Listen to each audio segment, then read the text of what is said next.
বদ্দা এই হচ্ছে OnePlus 15 বাংলাদেশ মার্কেটে হাজির হওয়ার সাথে সাথে আমাদের কাছে পাঠিয়ে দেয় SMS গ্যাজেট। জিনিসটা কিন্তু দেখতে বেশ সুন্দর, শুধু সুন্দরই না, এটা ধরলেও না মানে অন্যরকম একটা ফিল আসে। ফিলটা একটু ডিফারেন্ট। রেগুলার গ্লাস ব্যাগ বা বডি ফ্রেমে অ্যালয় এই ধরনের ফোন ধরে আমরা যে অভ্যস্ত সেরকম না, একটু অন্যরকম ফিল দেয়। মনে হয় কি রিয়ার প্যানেলটা সফট এরকম আসে আর কি, বাট আসলে তো সফট না।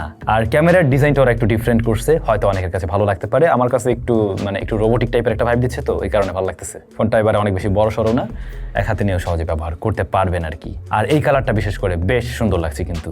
এটা হালকা গ্রে, একটু ইয়ালি স্টোন, কি কালার যে বলা যায় এটাকে আমি জানি না, বাট দেখতে আর কি সুন্দর।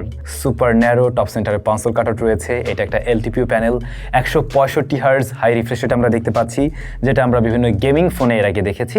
রেগুলার এই ধরনের ডিভাইসগুলোতে একটু কম দেখা যেত, বাট আপনি আপনার OnePlus 15-এও এই জিনিসটা পেয়ে যাচ্ছেন। 165 হার্জ সব জায়গায় তো পাবেন না, 120 হার্জ মোস্টলি পাবেন। কিছু কিছু জায়গায় হয়তো পুশ করবে, কিছু গেমের ক্ষেত্রে আপনি পেতে পারেন এরকম।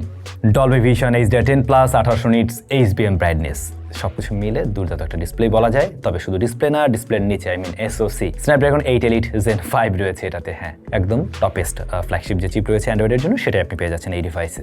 স্টোরেজ টাইপ UFS 4.1 এবং আউট অফ দ্য বক্স এটা রান করছে কিন্তু Android 16-এ। ক্যামেরার রিয়ারে 50 মেগাপিক্সেলের মেইন শুটের পাশাপাশি 50 মেগাপিক্সেলের একটা টেলিফটো জুম লেন্স রয়েছে, পেরিস্কোপ জুম লেন্স মূলত, যেখানে 3.5x অপটিক্যাল জুম পাওয়া যাবে। এটা দিয়ে যেমন জুম করে ছবি তোলা যাবে, পাশাপাশি পোর্ট্রেটের ক্ষেত্রেও এটা বিভিন্ন ফোকাল লেন্থে ছবি তোলার ক্ষেত্রে হেল্প করবে। এবং আমরাও বেশ কিছু ছবি তুলছিলাম এটা দিয়ে, পোর্ট্রেট যেগুলো আপনাদের সাথে শেয়ার করছি। আমরা ফুল রিভিউতে এগুলো নিয়ে বিস্তারিত আলোচনা করবোই, বাট আপাতত আপনাদের মন্তব্যগুলো আপনারা জানাবেন, এবং যারা ইনস্ট্যান্ট ফোন আসার সাথে সাথে কিনতে চান তাদের জন্য হয়তো একটু কাজে লাগবে এই ছবিগুলো দেখে আর কি। আচ্ছা, এর পাশাপাশি রয়েছে আরো 50 মেগাপিক্সেলের একটা শুটার, যেটা কিনা আলট্রা ওয়াইডে ছবি নেবে, এবং এটা 116 ডিগ্রি ফিল্ড অফ ভিউতে ছবি দিতে পারে। আর ফ্রন্ট ফেসিং ক্যামেরা রয়েছে 32 মেগাপিক্সেলের শুটার। তো এই সবগুলো ক্যামেরার মধ্যে কোন ক্যামেরার ছবি আপনার কাছে বেশি ভালো লাগলো কমেন্ট করে জানান।